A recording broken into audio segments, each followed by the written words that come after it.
मेरी टेबल पे है 10 टैबलेट्स, इसमें से 8 सप्लीमेंट्स हैं और 2 दवाइयां हैं। अगर आप 50 से ऊपर हो तो आपने इन सबका नाम सुना होगा, पर कंफ्यूजन पता क्या आती है कि कौन सा लेना है और कौन सा नहीं लेना चाहिए। मेरा नाम डॉक्टर अर्जुन सबरवाल है और मैं किडनी पेशेंट्स का ख्याल रखता हूँ।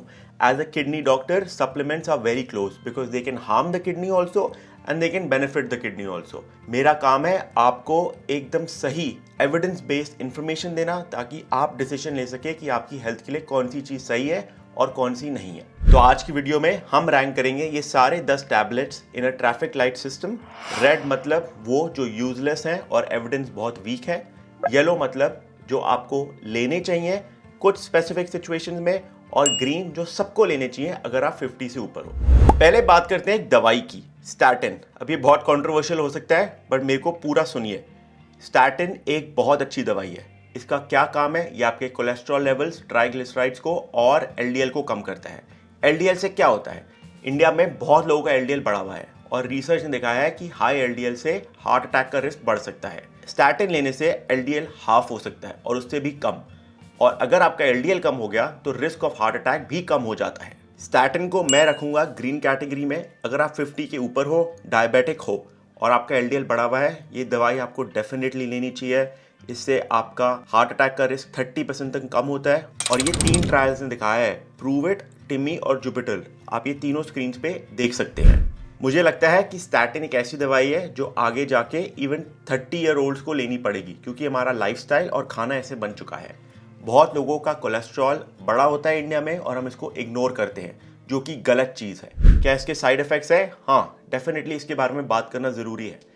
ये दवाई के साइड इफ़ेक्ट्स क्या है? मसल क्रैम्प्स आ सकते हैं और पैरों में वीकनेस हो सकती है। वेरी रेयरली ये स्टार्टिंग की वजह से मसल ब्रेकडाउन होता है जिसकी वजह से किडनी डैमेज हो सकता है, बट इसके चांसेस बहुत कम है। ये दवाई कब लेनी चाहिए? इसको रात को लेते हैं खाने के बाद 8-9 बजे के आसपास, क्योंकि ये रात को बेस्ट काम करती है।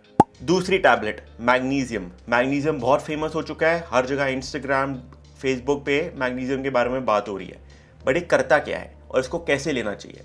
इसको मैं डालूंगा येलो कैटेगरी में। मैग्नीशियम डाइट में काफ़ी अच्छे से मिल सकता है, बट अगर आप 50 के ऊपर है, आपका एपेटाइट कम है और डाइट से आपको मैग्नीशियम नहीं मिल रहा, तो सप्लीमेंटेशन ले सकते हैं।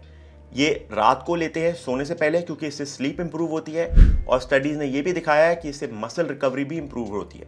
एक और स्टडी ने दिखाया कि इससे ब्लड प्रेशर भी कम होता है। तीसरा सप्लीमेंट है ओमेगा 3। इसके बारे में आपने सुना होगा कि इंडिया में हम बहुत ज़्यादा फ्राइड खाना खाते हैं। ओमेगा 3 इसमें हेल्प कर सकता है क्योंकि ये आपके ट्राइग्लिसराइड्स को कम करता है, जिससे आपका हार्ट अटैक का रिस्क कम होता है। स्टडीज ये भी दिखाती है कि ओमेगा 3 से इन्फ्लेमेशन कम होती है और inflammation is directly linked to kidney disease and also heart disease. इसको लंच या डिनर के बाद लीजिए एक फैट कंटेनिंग मील के साथ। अगर हम ट्रायल की बात करें तो रिड्यूस ट्रायल थी, उसमें दिखाया कि 25% तक कार्डियोवास्कुलर रिस्क कम हो सकता है। इसको मैं डालूंगा ग्रीन कैटेगरी में। अगर आप 50 के ऊपर है तो आपको ओमेगा 3 लेना चाहिए। अब बात करते हैं एक दवाई की, आइबुप्रोफेन। आइबुप्रोफेन हम हर बार ले लेते हैं, जब कोई भी हमें दर्द होती है हम आइबुप्रोफेन ले लेते हैं। ये आराम से मिल जाती है, ओवर द काउंटर मेडिकेशन है। आइबुप्रोफेन सिर्फ 2 से 3 हफ्ते लेने से किडनी डैमेज का रिस्क बहुत ज़्यादा बढ़ सकता है। इस दवाई को मैं डालूंगा रेड कैटेगरी में। अगर आप 50 के ऊपर है, आपको ये दवाई सोच समझ के लेनी चाहिए, अगर डॉक्टर ने प्रिस्क्राइब किया है तभी। आइबुप्रोफेन शॉर्ट टर्म 3-4 दिन के लिए ठीक है, बट लॉन्ग टर्म या फिर बार बार लेना आपकी बॉडी के लिए ठीक नहीं है। 40 के बाद आपका किडनी फंक्शन नेचुरली डिक्लाइन होता है बाय 1 पॉइंट एवरी ईयर। तो अगर आप कोई दवाई लेते हैं जिससे किडनी और डैमेज हो सकती है तो रिस्क ऑफ किडनी फेलियर बढ़ जाता है। इसलिए इस दवाई को हो सके तो अवॉइड करिए। दूसरे पेन किलर्स पहले ट्राई करिए, पैरासीटामोल ट्राई करिए, कोकोडामोल ट्राई करिए। उसमें थोड़ा कोडीन होता है बट क्वांटिटी बहुत कम होती है और ये रिलेटिवली सेफ होती है। ये सारी दवाइयाँ आपको डॉक्टर से पूछ के ही लेनी चाहिए। और क्या होता है आइबुप्रोफेन से? आइबुप्रोफेन से पेट में अल्सर हो सकते हैं, एसिडिटी हो सकती है, उसकी वजह से आपको ब्लीडिंग भी हो सकती है। तो ये दवाई मेरे हिसाब से रेड कैटेगरी में आनी चाहिए और तभी लेनी चाहिए अगर डॉक्टर ने एक शॉर्ट कोर्स प्रिस्क्राइब किया है। बार बार इसको नहीं लेनी चाहिए। नेक्स्ट बात करते हैं प्रोटीन सप्लीमेंटेशन। इंडिया में प्रोटीन की बहुत कमी है। हम लोग दाल खाते हैं और सोचते हैं कि हम 40-50 ग्राम प्रोटीन खा रहे हैं। एक कटोरी दाल में बैरली कोई प्रोटीन होता है। अगर आप 50 के ऊपर हो तो मेरे हिसाब से आप 50 ग्राम से कम प्रोटीन ले रहे हो, और अगर आप कैलकुलेट करो तो ये सच ही निकलेगा।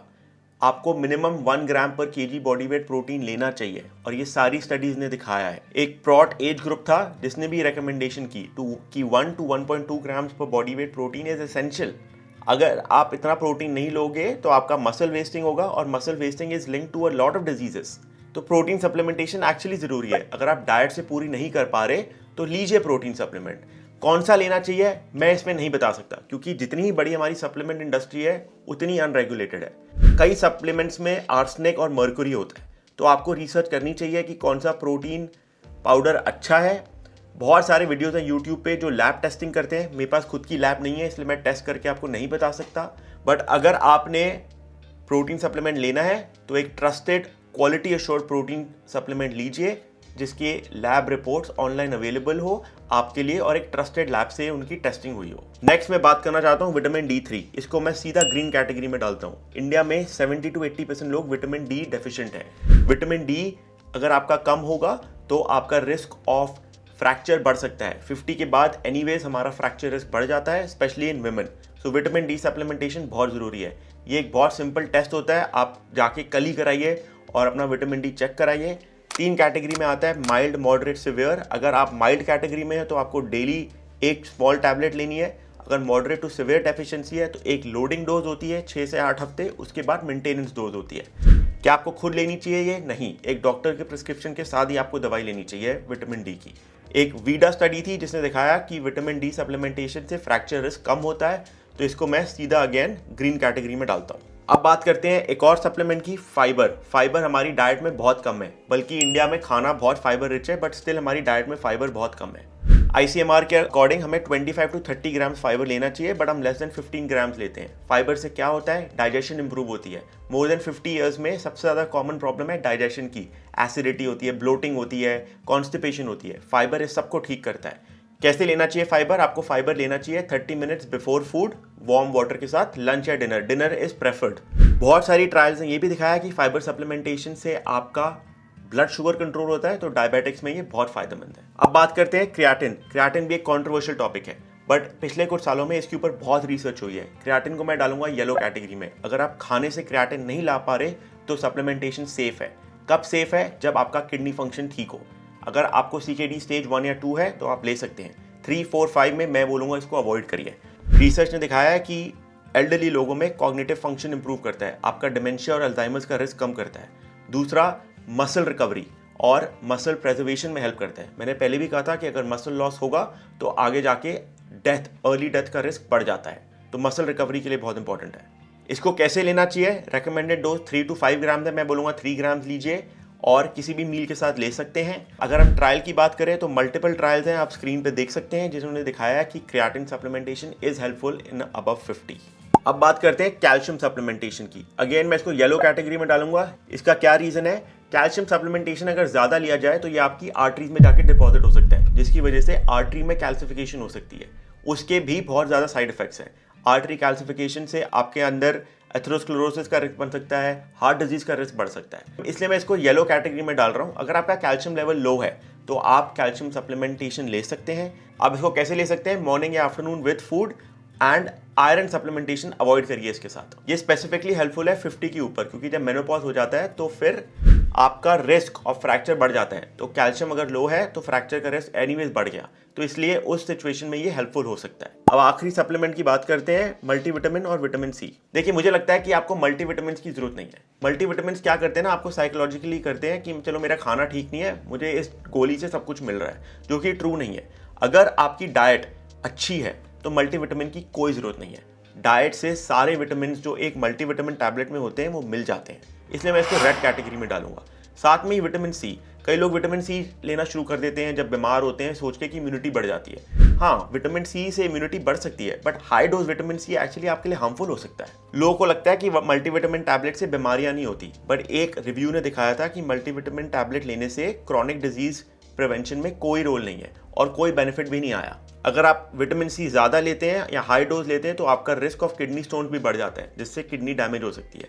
तो इसको मैं रेड कैटेगरी में डालता हूँ, और इसको आप तभी लीजिए अगर एक डॉक्टर ने स्पेसिफिकली प्रिस्क्राइब किया है। देखिए, ये 10 टैबलेट्स है जिसके बारे में मैं बात करना चाहता था कि अगर आप अबव 50 हो। अगर हम सप्लीमेंट्स की बात करें ना, तो ये हज़ारों करोड़ की इंडस्ट्री बन चुकी है। और ये कैसे आई? इस जनरेशन में हम इतना एक्सपोजर नहीं ले रहे जितना पहली जनरेशन में लेते थे।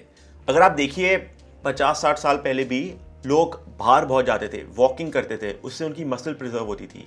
फार्म्स में काम करते थे, उससे उनके हैंड स्ट्रेंथ अच्छी रहती थी।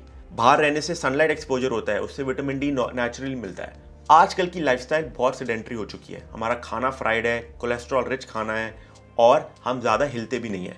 आप सीधा घर से गाड़ी में बैठेंगे या गाड़ी से ऑफिस में, ऑफिस से गाड़ी, गाड़ी से घर, तो मूवमेंट बहुत कम हो चुकी है और उसी वजह से डेफिशिएंसीज दिखने को मिल रही है। ज़्यादा स्ट्रेसफुल लाइफ हो गई है, लोग खाना मिस कर रहे हैं, स्किप कर रहे हैं, उसकी वजह से भी आपको ब्लड टेस्ट में न्यूट्रिशनल डेफिशिएंसीज दिख रही हैं। इसलिए सप्लीमेंट्स का इतना रोल आया है। हाँ, मैं मानता हूँ कि कुछ सप्लीमेंट्स आपको लेने चाहिए, बट सारी सप्लीमेंट्स की ज़रूरत नहीं है। जो ग्रीन कैटेगरी में है वो आप ले सकते हैं। येलो कैटेगरी आप एक डॉक्टर से कंसल्ट करके ही सोचिए और फिर लीजिए। रेड कैटेगरी तो मैं अवॉइड करूँगा।